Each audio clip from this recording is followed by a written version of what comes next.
Subscribe to Mufti Akmal Mujahid online and press the bell icon for more videos. السلام علیکم ورحمۃ اللہ وبرکاتہ۔ محمد علی ذیشان بھیرا سے سوال کرتے ہیں کہ مجھے نماز میں بہت زیادہ خیالات آتے ہیں، بعض اوقات تو مجھے نماز توڑنا پڑ جاتی ہے، تو کیا نماز میں خیالات آنے سے نماز ہو جاتی ہے یا نہیں؟ نماز میں خیال آ جائیں تو ان سے بچنے کا کیا طریقہ ہے، اس بارے میں ضرور رہنمائی فرمائیں۔ تو محمد علی ذیشان نے بہت ہی اچھا سوال پوچھا ہے، لیکن یہ ایک ایسا مسئلہ ہے جو کسی ہر دوسرے آدمی کو درپیش ہوتا ہے، ہر آدمی کے ساتھ یہ مسئلہ درپیش آتا ہے۔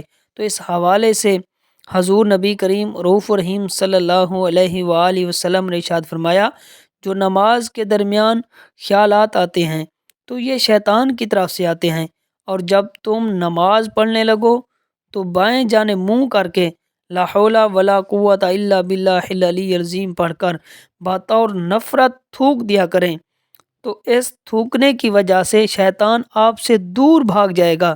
یعنی جب تم نماز پڑھنے لگو تو بائیں جانب منہ کر کے تھوکا کریں، تو یہ بطور نفرت تھوکنا ہے۔ تو ان خیالات اور وسوسوں سے بچنے کا دوسرا طریقہ یہ بھی ہے کہ نماز میں جو کچھ آپ پڑھ رہے ہیں، یعنی نماز میں سورۃ فاتحہ پڑھتے ہیں اور کوئی اور سورت ملاتے ہیں، یا رکوع سجود کی تسبیح پڑھتے ہیں، تشہد پڑھتے ہیں، درود ابراہیم پڑھتے ہیں، تو ان کا آپ ترجمہ یاد کر لیں۔ تو ترجمہ یاد کرنے سے آپ کو وسوسے اور خیال نہیں آئیں گے کہ آپ کو نماز میں خشوع و خضوع پیدا ہوگا۔ اور اسی طرح ان خیالات اور وسوسوں کو روکنے کا ایک طریقہ یہ بھی ہے کہ نماز میں دیکھنے کا جو سنت طریقہ ہے اس پر عمل کریں، کہ قیام کی حالت میں کہاں دیکھنا سنت ہے، سجدے کی حالت میں کہاں سنت ہے، اسی طرح تشہد کی حالت میں کہاں دیکھنا سنت ہے۔ تو ان خیالات اور وسوسوں سے نماز نہیں ٹوٹتی۔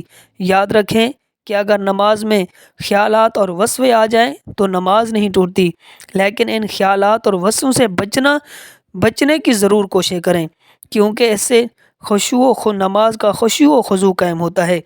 اور برے خیالات آنے کی وجہ ایک یہ بھی ہے کہ آپ کی صحبت جو ہے یہ برے لوگوں سے ہوگی، تو اس لیے آپ اچھے لوگوں کے ساتھ صحبت اختیار کریں۔ تو اچھے لوگوں کے ساتھ صحبت اختیار کرنے سے کہ ان خیالات سے انسان محفوظ ہو جاتا ہے، برے خیالوں سے محفوظ ہو جاتا ہے، اور اس کی نماز میں خشوع و خضوع قائم ہو جاتا ہے۔ جب انسان کی نماز میں خشوع و خضوع قائم ہو جائے تو اللہ بھی اس پر راضی ہو جاتا ہے اور اس کا رسول بھی راضی ہو جاتا ہے۔